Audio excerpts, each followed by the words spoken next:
ஒரு மாசத்துக்கு 1 லட்சம் ரூபாய் என்ற ரேஷியோல தான் உழைச்சிக்கிட்டு இருக்கேன் நான். இப்ப அந்த 1 லட்சம் ரூபாய் ரேஷியோ எனக்கு மாசம் வருமானம் கிடையாது. நான் வந்து இந்த ஜூன் மாசமும் ஜூலை மாசமும் தான் உழைச்சிக்கிட்டு இருக்கேன். 11 மாசம் 10 மாசம் கஷ்டப்பட்டேன் அப்படின்னா அந்த டேர்ன் ஓவர் எல்லாத்தையும் இந்த 2 மாசம் தான் டார்கெட். இந்த 2 மாசம் தான் நமக்கு டார்கெட். இந்த 2 மாசத்துல மந்த்லி 1000. இப்போ ஒரு ஆடு நம்மள்ட்ட வளருதுன்னா ஒரு மாசத்துக்கு ஒரு ஆடு 1000 ரூபாய் நமக்கு வருமானம். அப்ப நீங்க 50 ஆடு வளர்த்தீங்கன்னா 50,000 வருமானம். 100 ஆடு இருந்தா 100 ஆடு வருமானம். என்கிட்ட இப்ப 140 ஆடு இருந்துச்சு, இப்ப 40 தான் நிக்குது. இந்த 2 மாசத்துல கிட்டத்தட்ட 100 ஆடு நான் வித்துறேன் நான். அப்ப இதுக்கு முன்னாடி மாசம்லாம் நான் தீனி போட்டுட்டு இருந்தேன். வித்தது வந்து பல்கா இந்த 2 மாசத்துல கிட்டத்தட்ட 1.5 மாசம் தான் ஆகுது, எல்லாத்தையும் வித்துட்டேன். இப்ப என்கிட்ட நிக்கிறது ரொம்ப கம்மி. அப்ப இந்த ஆண்டு வருமானம் 1 லட்சம் ரூபாய். ஆமா, நம்மள்ட்ட எத்தனை ஆடு நிக்குதோ ஒரு ஆடு ஒரு மாசத்துக்கு 1000 ரூபாய் வருமானம். 1000 ரூபாய் வருமானம் வரணும் அப்படின்னா நீங்க அந்த அளவுக்கு அதுக்கு தீனி கொடுக்கணும். அப்ப செலவு அப்படின்னு கணக்கு பண்ணா லாபம் ஒண்ணு இல்லைங்க, பெருசா செலவு வராதுங்க. ஒரு 6000 ரூபாய்க்கு ஒரு ஆடு வாங்குறீங்க அப்படின்னா 2000 ரூபாய் தான் ஒரு வருஷம் ஃபுல்லா தீனி போட்டுருப்பீங்க. ஒரு ஆட்டுக்குட்டி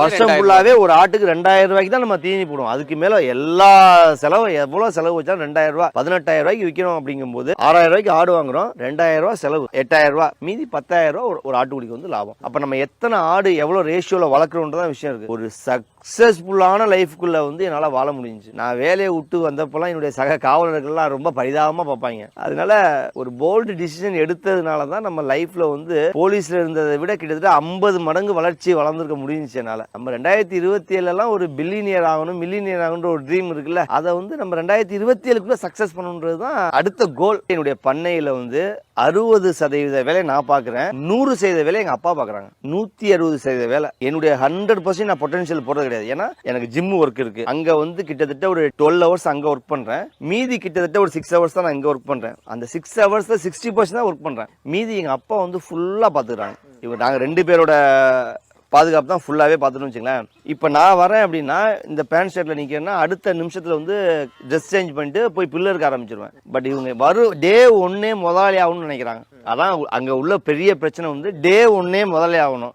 ஒரு ஆட்டுக்குட்டி சொனங்கி படுத்துருச்சுன்னா நம்மளே டாக்டரா மாறணும். இவங்க என்ன பண்றாங்கன்னா அதுக்கு டாக்டரை கூட்டு வந்து செலவு பண்றாங்க. ஸோ இது எல்லாமே மாறுபடுது. இவங்க வரும்போதே நிறைய யூடியூப் சேனலை பார்த்துட்டு ஒரு 50 ஆடு இருந்துச்சுன்னா நம்ம கோடி சொல்லலாம்லான்ட்டு வராங்க.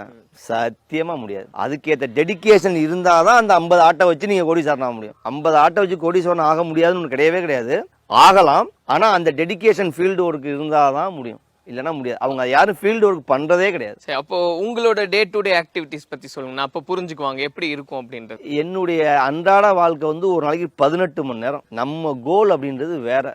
இந்த ஜென்ரேஷன்ல ஒரு சுயம்புவா உருவெடுத்து வேற லெவல் பெர்ஃபார்ம் பண்ணணுன்றது என்னுடைய கொள்கை. 4:30க்கு எழுந்து 5 o'clock ஷார்ப்பா ஜிம் போய் 10 o'clock வரைக்கும் ஜிம், 10 to ஈவினிங் 4 கிட்டத்தட்ட 4:30 வரைக்கும் என்னுடைய ஃபார்ம் ஒர்க்கு. இந்த ஃபார்ம் ஒர்க்கில் பார்த்தீங்கன்னா ஒரு நாளைக்கு ஆட்டுக்கு வந்து ஒரு ஆடு 6 கிலோ தீவனம் சாப்பிடும். 5லேருந்து 6 கிலோ கம்பல்சரி நீங்கள் கொடுத்தோம். நான் சொல்ற ஆட்டுக்கு, குட்டிகளுக்கு மாறுபடும். அப்படிங்கும்போது எவ்வளோ வேலை இருக்குன்னு பாருங்க.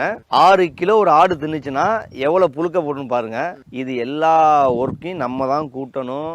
ஆள் வச்சு கூட்டினீங்கன்னா நம்ம வருமானத்துலேருந்து உங்களுக்கு செலவு வந்துக்கிட்டே இருக்கும்.